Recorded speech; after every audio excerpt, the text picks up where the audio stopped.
हरे हरे हरे कृष्णा राधे राधे श्री कृष्णा हरे राधे कृष्णा कृष्णा। अब गीता के छठे अध्याय का महत्व सुना रहा हूँ। अर्जुन से कृष्ण भगवान क्या कहते हैं आप जरूर सुने। उसके उपरांत श्री कृष्ण महाराज बोले, हे अर्जुन, जो पुरुष कर्म के फल को न चाहता हुआ करने योग्य कर्म करता है वह सन्यासी और योगी है, और केवल अग्नि को त्यागने वाला सन्यासी योगी नहीं है, तथा केवल क्रियाओं को त्यागने वाला भी सन्यासी योगी नहीं है। इसलिए हे अर्जुन, जिसको सन्यास ऐसा कहते हैं उसी को तू योग जान, क्योंकि संकल्पों को न त्यागने वाला कोई भी पुरुष योगी नहीं होता। समतो बुद्धि रूप योग में आरूढ़ होने की इच्छा वाले मननशील पुरुष के लिए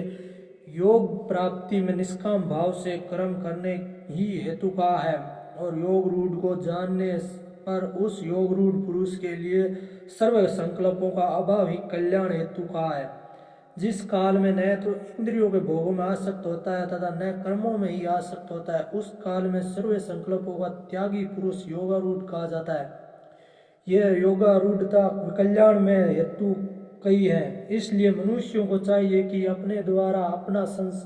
समुद्र से उद्धार करे और अपने आत्मा को अधोगति में न पहुंचावे, क्योंकि यह जीव आत्मा आप ही तो अपना मित्र है और आप ही अपना शत्रु है, अर्थात और कोई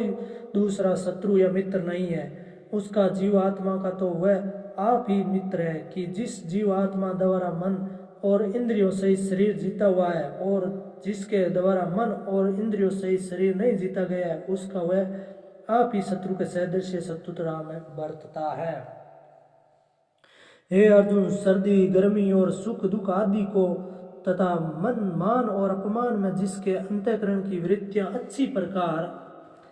शांत है, अर्थात विकार रहित है, ऐसे स्वाधीन आत्मा वाले पुरुष के ज्ञान में सच्चिदानंद घन परमात्मा सम्यक प्रकार से स्थित है, अर्थात उसके ज्ञान में परमात्मा के सिवा अन्य कुछ है ही नहीं।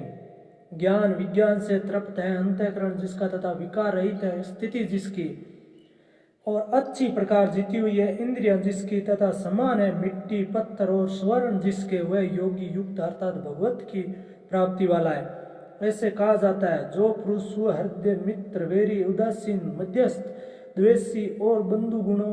गणों में तथा धर्मात्माओं में और पापियों में भी समान भाव वाला है, वह अति श्रेष्ठ है। इसलिए उचित है कि जिसका मन और इंद्रियों सहित शरीर जीता हुआ है, ऐसा वासना रहित और संग्रह रहित योगी अकेला ही एकांत स्थान में स्थित हुआ निरंतर आत्मा को परमेश्वर के ध्यान में लगावे। शुद्ध भूमि में कुशा मृगछाला और वस्त्र हैं, ऊपरी जिसके ऐसे अपने आसन को न अति ऊंचा और न अति नीचा स्थिर स्थापन करके और उस आसन पर बैठकर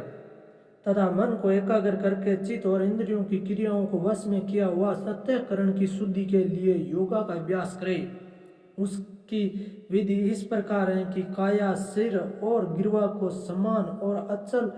धारण किए हुए दृढ़ होकर अपनी नासिका के अग्रभाग को देखकर अन्य दिशाओं को न देखता हुआ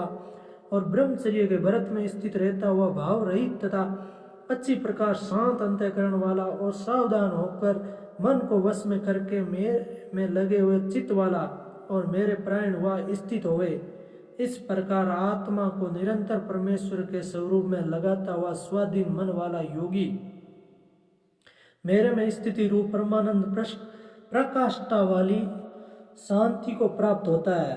परंतु हे अर्जुन, यह योग न तो बहुत खाने वालों का सिद्ध होता है और न बिल्कुल न खाने वालों का, तथा न अति शयन करने के स्वभाव वालों का और न अत्यंत जागने वालों का ही सिद्ध होता है। यह दुखों का नाश करने वाला योग तो यथा योग आहार और विहार करने वालों का तथा कर्मों में यथा योग चेष्टा करने वालों का और यथो योग्य शयन करने तथा जागने वालों का ही सिद्ध होता है। हमारे गीता ज्ञान यूट्यूब चैनल को जरूर सब्सक्राइब लाइक एंड शेयर करें।